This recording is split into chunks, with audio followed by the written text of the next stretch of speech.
You know what? Looking back on this, I kind of did this messed up. I don't really understand much because I've never been in trouble, so Do you know why we're here? yes. You think? On July 7th, 2026, a Florida detective arrested a store cashier. The fraud scheme at a membership warehouse detailed $135,000. Good, how are you? No, you're good. What's going on? John. So, I've got the associate upstairs with my market asset protection manager and one other manager. How long was this theft over? Like 6 months probably. So it's 200,000. 100,000. It's 100,000. Yeah, that we know of. Okay. We've got video and everything. Of every incident or no? Yeah, pretty much, yeah. What, may I ask what he was stealing? So it's actually faulty refunds. So they were doing refunds at the register and overriding. So she had another supervisor's codes. Okay. And would do overrides and like For friends or? no, herself. She would load it on a card right there. You watch the video. Yeah. She does the transaction. Does it for $3,000. So it's 100,000. Yeah. My market manager will be able to give you like the specific. He's the one who did the. Do you know her name and stuff or no? Keandra. How do you spell it? Keonera.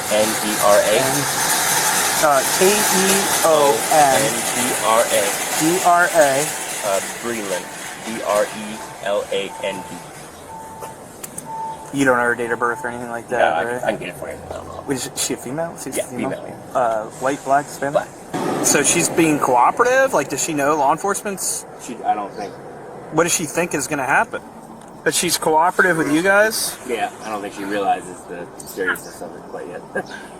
How, I don't know. But I've been in this club since January, and I'm trying to figure out why I was missing so much stuff, man. And finally start digging into it, and then that's when I... So it looks like returns, right? Like a return of $3,000, yeah, so whatever. she just price override it, but no merchandise actually gets exchanged.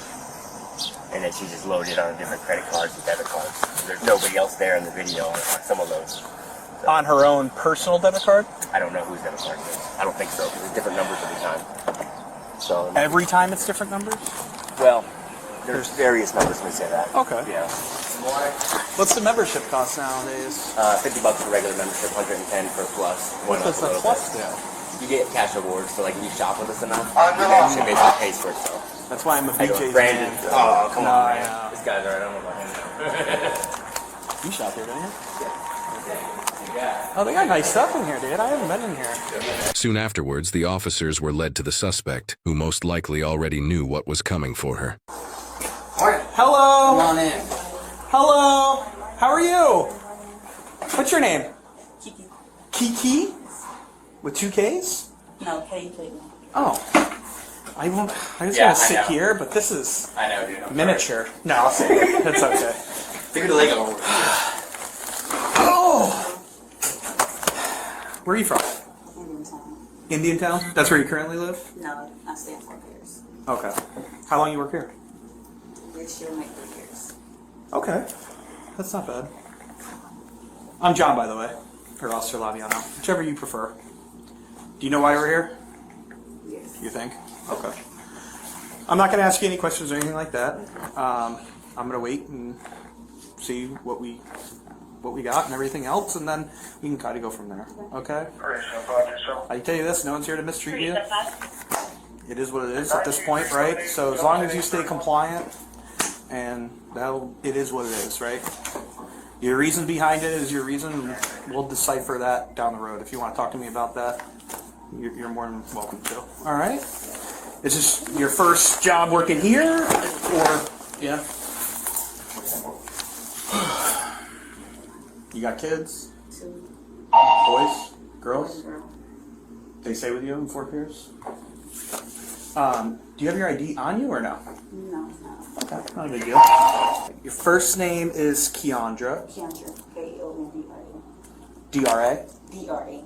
D-R-A, okay. Middle name?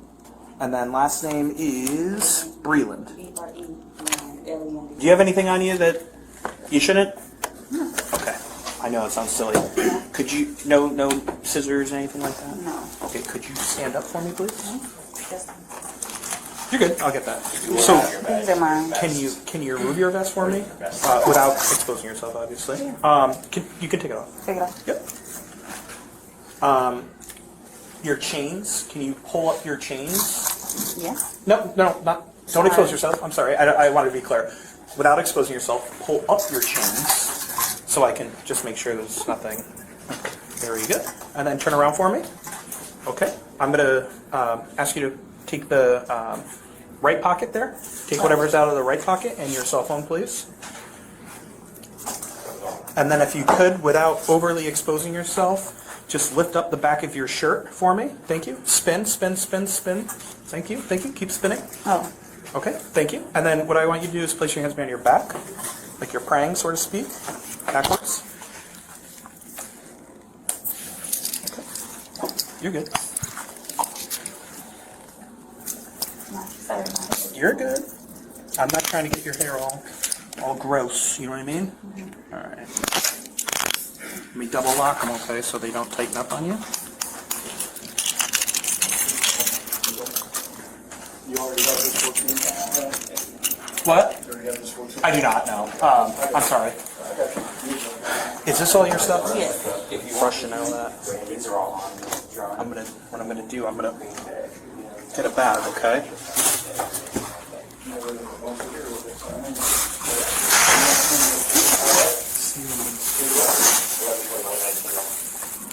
This way it's all cheap.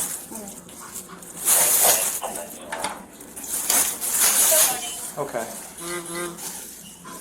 You know what's going on? Right now you're under arrest, okay? So I'm going to bring you back to the station. The detectives will talk to you from there, and then we'll go from there. I'll probably be with you the majority of the day. Okay. So you're going to have to deal with me. All right? So we'll be good. If you need anything, just let somebody know, too. You go to the bathroom. Not necessarily now, but like I said, no one's going to treat you bad or anything like that, all right? 772-878-4881. Or is that stuff? Yeah. That's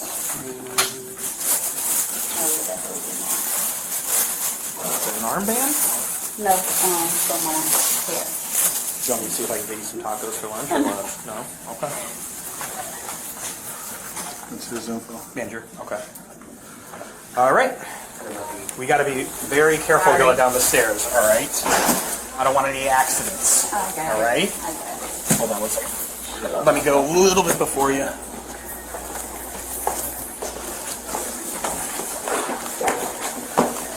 You know what? Looking back on this, I kind of did this messed up. I'll take the hit on this because I probably should have. A pizza oven. Right over here.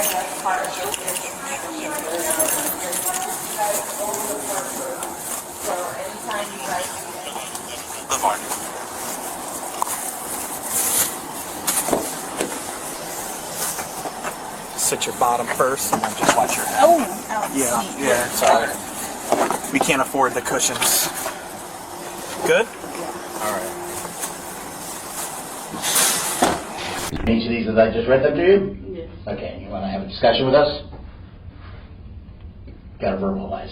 I don't really understand much because I've never been in trouble, so I. Okay, well, what I'm asking you is, do you want to talk about why you're here today? And the manager and... Yeah, he was already up there, and he went to talking, and he told me about why I did what I did, and I told him, Well, what did he tell you? I'm a kind of a detail guy.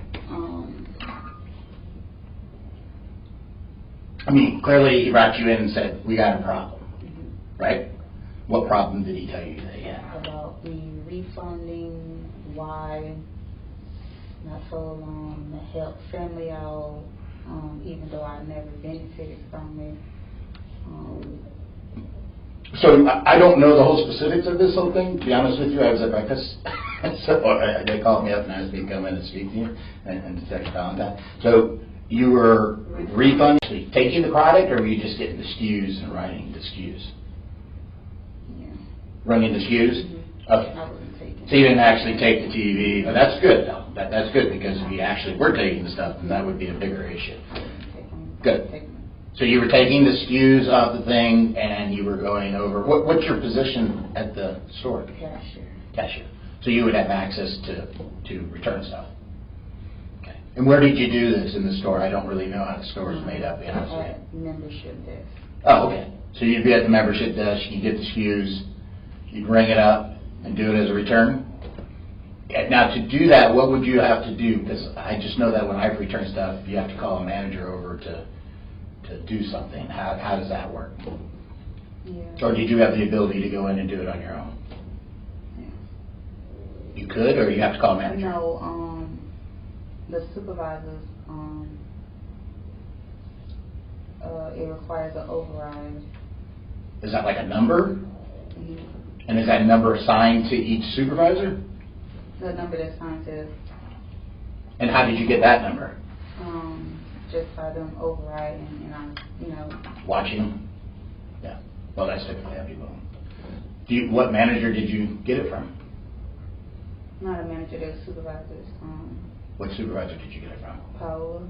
Who? Paola. Paola? Is that correct? Mm-hmm. You friends with Paola, or?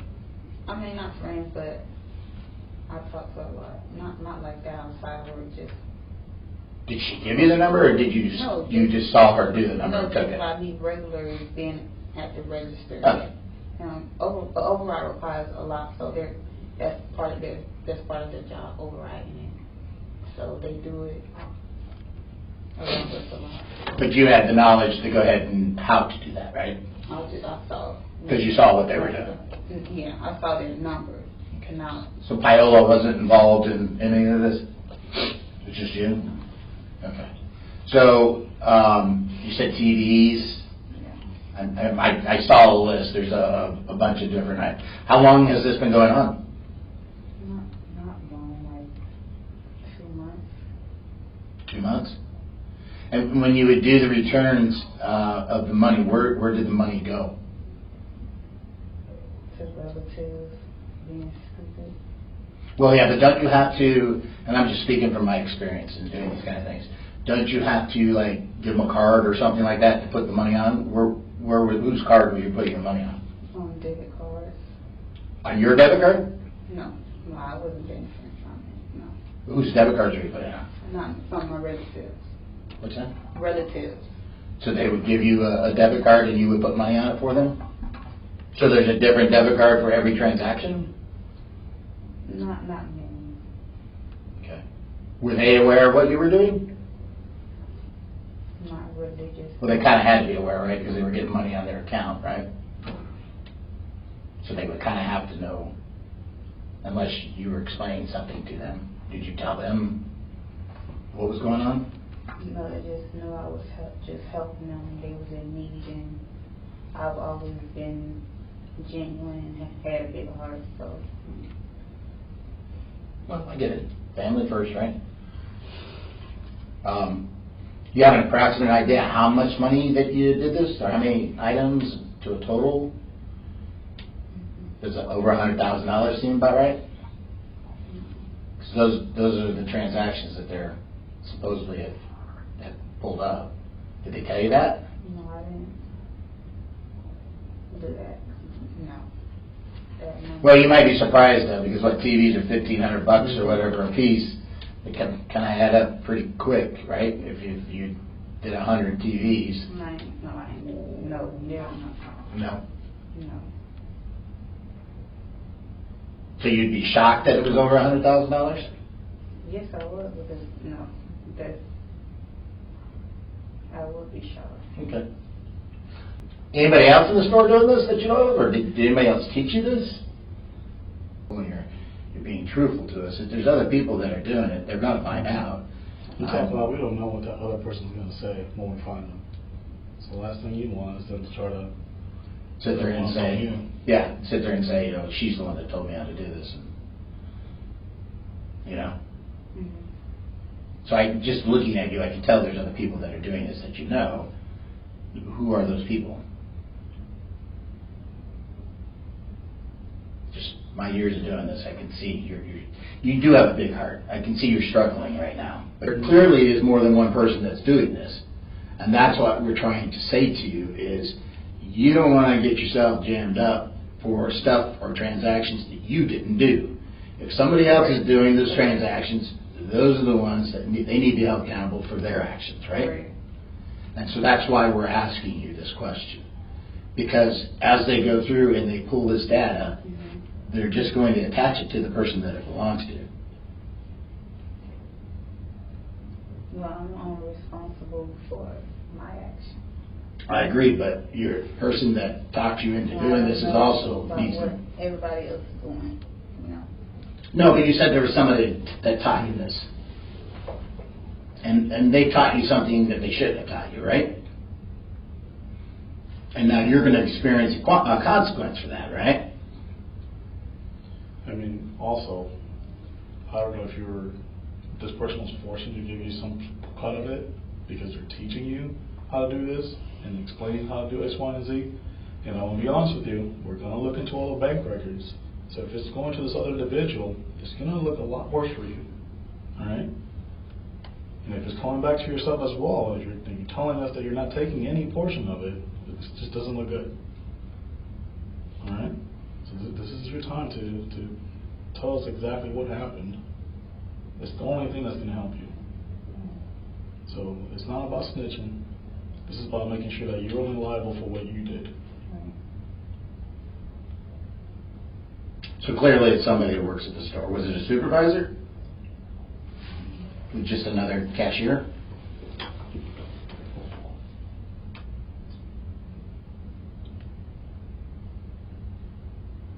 Well, it'd have to be a cashier, right? Because they would have the only ones that had access to it. Right?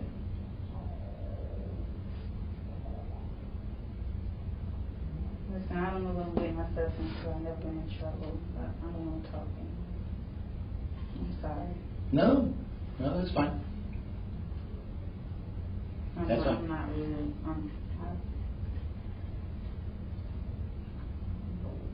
That's fine. Not a problem. Sorry. So, I'm just going to tell you what they're going to be charging you with, just so that you're aware of it. They're going to be charging you with the grand theft, and since you've never been in trouble before, so grand theft is theft of anything is $750 or more. But because they're showing a loss of $135,000, I think it is, you're going to be charged with that. So that's first degree felony, and then you're going to get charged with scheme to defraud, and that's over $100,000 too. So that's another first degree felony. And then theft of personal identification, and that's a third degree felony. All right. So the officer's going to type up his affidavit, and he'll get it all done, and then they'll transport you up. If at any time, I'll give you my card before you leave. If at any time you want to kind of, set yourself free with mentally, Absolutely. you can give me a call. Absolutely. He said it. You want to get ahead of this. Is what you want to do. This analysis examines the legal issues raised by the Bodycam footage. The first critical issue is Miranda compliance. Under Miranda v. Arizona 1966, rights must precede interrogation. Both custody and interrogation must exist simultaneously to trigger Miranda. The subject was handcuffed and placed in a patrol vehicle before questioning began. The detective referenced reading her rights, but the actual reading is unclear on audio. She then stated she did not understand because she had never been in trouble before. A valid waiver must be knowing, intelligent, and voluntary. Her express confusion creates a viable basis for a suppression motion. Florida State v. Pitts identifies 4 factors to assess custodial interrogation. These are manner of summoning, purpose and place, evidence confrontation, freedom to leave. She was never told she could leave and was in a closed room with officers and managers.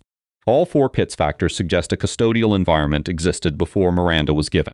Under Missouri v. Seibert, 2004, deliberate Miranda delays are unconstitutional.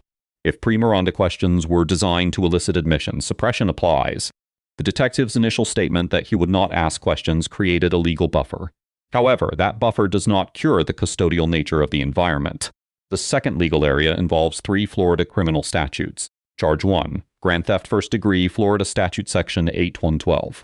Theft exceeding $100,000 is a first degree felony in Florida. Penalty, up to 30 years in state prison. The documented loss of $135,000 exceeds this threshold. Charge 2, organized scheme to defraud, Florida Statute, Section 1834. This targets systematic, ongoing conduct to obtain property through fraud. Aggregate value over $50,000 elevates it to a first-degree felony. Repeated fraudulent refunds over months satisfy the systematic element. Charge 3, criminal use of personal identification, Florida Statute 18568. Unauthorized use of another person's access code is a third-degree felony. She memorized a supervisor's override code by observing it during routine use. This meets every statutory element: willful, unauthorized, and fraudulent use. Combined maximum exposure across all 3 charges, 65 years. The third legal issue concerns the interrogation tactics used. The detective employed minimization, suggesting others bore greater responsibility. He implied he could tell other people were involved just by looking at her. He warned that bank records would expose the truth, creating pressure to cooperate. These tactics are permissible under current federal and Florida case law. But applied to a confused first-time offender, they raise voluntariness concerns. The phrase "set yourself free" mentally frames cooperation as therapy, not evidence. A defense attorney would argue this language undermined informed waiver. Now for the grades, the detective receives a B+. Professional throughout. Respectful search, locked handcuffs, offered amenities. His on-camera self-critique about procedural error demonstrates rare honesty. However, unclear Miranda timing and emotional pressure tactics prevent hire. The subject, Keandra Breland, receives a C+. Fully cooperative, never resisted, complied with every instruction. But she waived Miranda and spoke freely without an attorney, damaging her defense. Her detailed admissions became the prosecution's strongest evidence. To her credit, she refused to name accomplices despite sustained pressure. Store Asset Protection receives a B grade. Thorough post-discovery investigation with documented video and transaction data. But a 6-figure scheme went undetected for months, exposing weak internal controls. Override codes should never be observable by unauthorized personnel at the register. 5 key lessons emerge from this case. 1. Always invoke your Fifth Amendment right to remain silent immediately. This subject's own words became the strongest evidence against her. 2. Request an attorney before answering any questions after arrest. Under Edwards v. Arizona, all interrogation must stop once you ask. 3. Police cooperation does not guarantee leniency without a written agreement. Only a formal proffer through your attorney carries legal weight. 4. If you do not understand your rights, say so clearly and refuse to proceed. That statement alone can support a suppression motion at trial. 5. For officers, ensure Miranda captured clearly and completely on camera. Ambiguous audio creates unnecessary legal vulnerabilities for the prosecution. Let us know if there is an interaction or legal topic you want us to discuss. Thank you for watching, and check out Street Bodycam for more legal content.